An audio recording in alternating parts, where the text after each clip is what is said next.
then when he would kill us. So this is after the gunshots? Yeah. He came back into the house? Yeah, with the gun. In his hand? He was waving it around. What kind of gun was it? It was a revolver.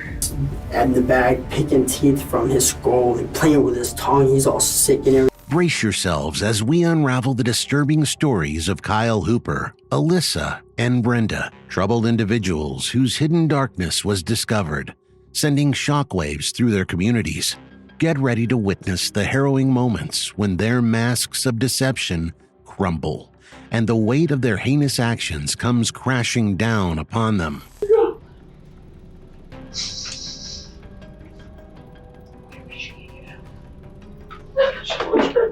I'm not going to ask any questions right now until we get. Step into the realm of darkness and terror as Just Scary takes you on a spine-chilling journey like never before. Kyle Hooper. In the twisted tale of teenage killers, one chilling story stands out: the tragic case of Kyle Hooper. Back in 2011, Kyle, just 17 years old at the time, and his sister, Amber Wright, 16, were convicted on the first-degree murder of 15-year-old Seth Jackson. The shocking nature of the crime sent shockwaves through the community of Marion County, Florida.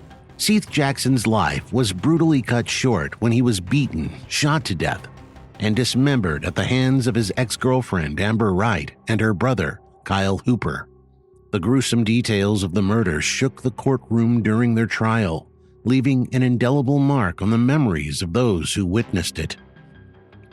During the sentencing hearing, Seth Jackson's mother, Sonia Jackson, confronted the siblings, expressing her pain and anger. After being beaten and shot several times, Seth still managed to run outside where Kyle, again, made a choice to continue with the plan and bring Seth back inside,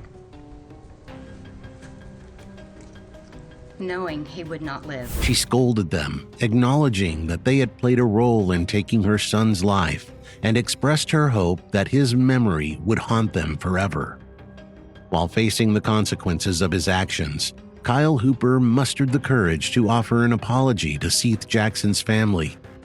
He acknowledged the irreversible harm he had caused and expressed remorse for his part in the cold and calculated murder.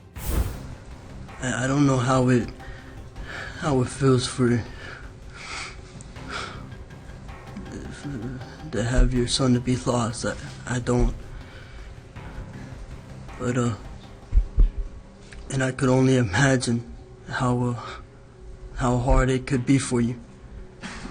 And I know if it was me, I know how my family would feel. And I know it may not help or bring him back in any way. But I am sorry for what I have done. However, Judge David Eddy, presiding over the case, characterized it as the most cold and calculated murder he had witnessed throughout his career in the legal system. In a powerful display of grief and anger, Sonia Jackson directed her words at Amber Wright, emphasizing that she hoped the weight of guilt would consume her from within. The pain of losing a child, combined with the chilling nature of the crime, created an atmosphere of raw emotion in the courtroom.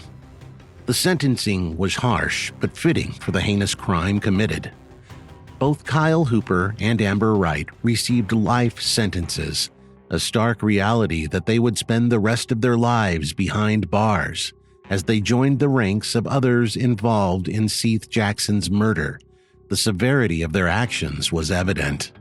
The case of Kyle Hooper serves as a chilling reminder of the darkness that can reside within young minds and the devastating consequences that follow. The community was left to grapple with the senselessness of the crime, and the loss of their beloved son forever scarred Seth Jackson's family. It stands as a testament to the profound impact that such acts of violence have on families, communities, and collective consciousness of society. 9-year-old Elizabeth Olton is missing. Sergeant Rice is suspicious of this empty hole. He notes it is the perfect size for a small child, just like Elizabeth. Alyssa Bustamante. Alyssa Bustamante, a disturbed teenager, shocked the nation when her gruesome actions in a small town in Missouri. On October 21, 2009, at the age of 15, Alyssa carried out a chilling thrill killing, taking the life of her 9-year-old neighbor, Elizabeth Olton. The details of the crime were horrifying. The autopsy revealed that Elizabeth had been strangled, her throat and wrist slashed, and she had been stabbed. During Alyssa's sentencing hearing in 2012, she expressed remorse for her brutal and senseless act. She apologized to Elizabeth's mother and siblings, acknowledging that her words could never adequately convey the depth of her sorrow. Alyssa claimed that if she could, she would give her own life to bring back Elizabeth. The chilling nature of the crime was further revealed through Alyssa's own words. In her diary, she described the act as quote-unquote enjoyable and wrote about the feeling of strangling, slitting throats, and stabbing. She showed a disturbing lack of empathy and a macabre fascination with the act of killing. Elizabeth's mother, Patty Priest, referred to Alyssa as, quote, an evil monster during the sentencing hearing, expressing her hatred towards the teenager responsible for her daughter's death. The prosecutor argued for a life sentence, considering the gravity of the crime and the years of life that Elizabeth had lost. Alyssa's defense team cited her depression and suicide attempt as mitigating factors, seeking a reduced sentence. However, the court ultimately sentenced her to life in prison with the possibility of parole. If you find yourselves captivated by the chilling tales we bring to your screens, we urge you to hit that subscribe button now. And by subscribing to Just Scary, you'll never miss an episode with spine-tingling true crime stories and bone-chilling mysteries. The case of Alyssa Bustamante sent shockwaves through society, highlighting the depths of darkness that can exist within an individual. The chilling details of her actions and her apparent lack of remorse leave a haunting impact. The possibility of her one day walking free after such a horrific crime raises questions about justice and the potential for redemption in cases involving juvenile offenders. It's real because I did it, and I take responsibility for doing, the crime itself. Brenda Spencer. Brenda Spencer is known for perpetrating the Cleveland Elementary School shooting on January 29, 1979 in San Diego, California.